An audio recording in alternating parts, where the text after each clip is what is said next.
Hi everybody, welcome to our first podcast of 2010. Great to be with you, our third show, and as ever, myself and Patrick here to tell you all about what's going on in the golf world. First of all, our usual hot drink. Happy New Year. Cheers, Pat. Cheers, Paul.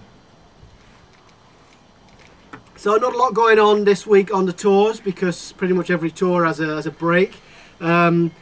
No events on the US tour and no events in Europe, but next week we'll be able to tell you about the Africa Open in South Africa on the European tour. And Hawaii? Hawaii, yeah, we'd like to be there as well. This is a little bit like Hawaii here, apart from the snow and the cold and everything else actually. So we'll be looking forward to telling you all about that next week. So for this week we haven't really got anything to tell you about from the tours, but there is some big news in golf. Interesting news. Tiger's in the news again. And we've got our list of Tiger sponsors right here. Obviously Accenture, we don't like them. We're big Tiger fans, as you all know, and Accenture, we don't like them at all. They announced a few weeks ago that they're dropping Tiger, which is just ridiculous as far as we're concerned. And we've got some bad news about the next ones on the list, isn't that right, Pat? Yeah, a few others are dropping out. And we don't like it, do we? We don't like it at all. No, and we want to ban all products. Accenture, we don't have anything to do with them anyway because we've got no money, so so we can't really do anything to them. But we are going to destroy our stuff, starting with a Gillette razor. We don't use like them Gillette. anymore. Don't use Gillette. Bad stuff. Gillette razor, put it right there. Here we go. Gillette razor, smash it up. That's it. Good. So that's a Gillette razor gone. No more Gillette. Thanks, Sven. Thank you. Excellent. So we're now on to AT&T. AT&T have now pulled their sponsorship from Tiger as well, which is obviously ridiculous too. So we don't like that. AT&T phone, right? We don't like that. AT&T phone gone again. And amazingly as well, Tag Heuer announced their not using Tiger at the moment in their sponsorship, which is odd, and actually we have a Tag Heuer watch right here, and I thought, Pat, it'd be hilarious if you just took it off and put it right there, and we smashed it up live on the internet. You know, Paul, we're only going to pretend, you know, because it's obviously not real, is it?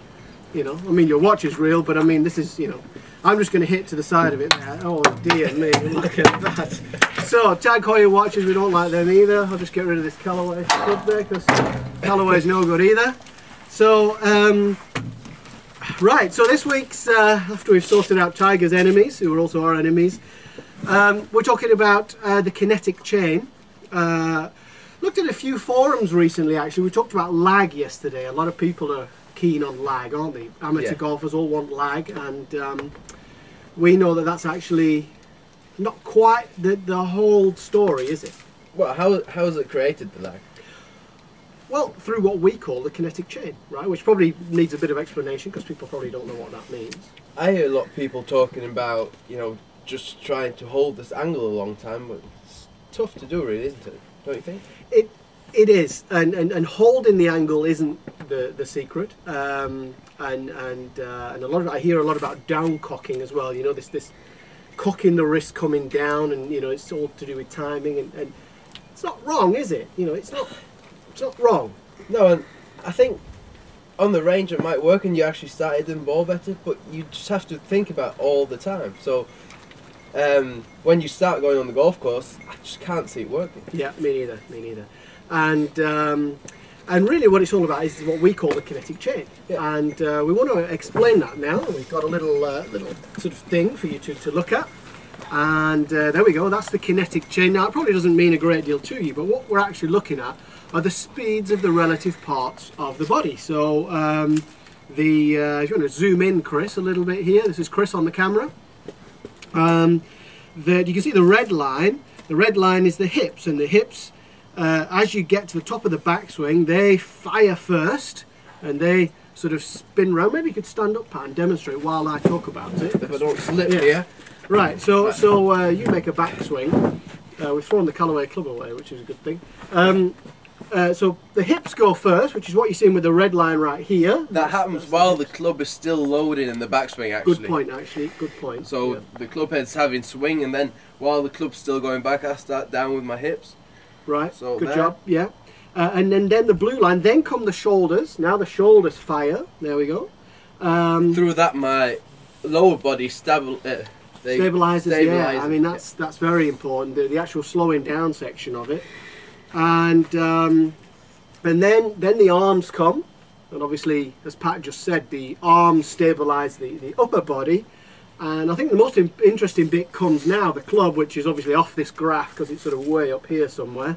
The club comes because through the downswing, the club's being continually loaded, isn't it? You know, as you change direction, the shaft bends. If you actually do this, you can actually feel it in your wrist, how your wrists are really loaded and the club, you know, it really wants to come down to the ball. And if you can see here, obviously I've not got a club here, but through all this kinetic change, I created a lot of lag in my wrist, right? And through that, the club is loaded now. Yeah, great. So we've got one of the reasons that you can't do this is that, or the kinetic change is difficult. Cold, you know? It's quite cold, yeah. But do one more little thing. We're actually going to do it together, and we want you to do this test. And if you can do this, then you've got a good kinetic chain, or you've got at least the ability to do it. And we see one of the biggest problems are the limitations that people have physically. So we're going to do this. You're going to get your golf posture, hold your shoulders still, and you're going to rotate your hips, right? Like this, like we're doing. And I want you to do this on video. You know, let's get Sven doing it as well, you know. Hi Maria. So get Sven doing this as well. So we're all going to rotate our hips. And we want you to do this.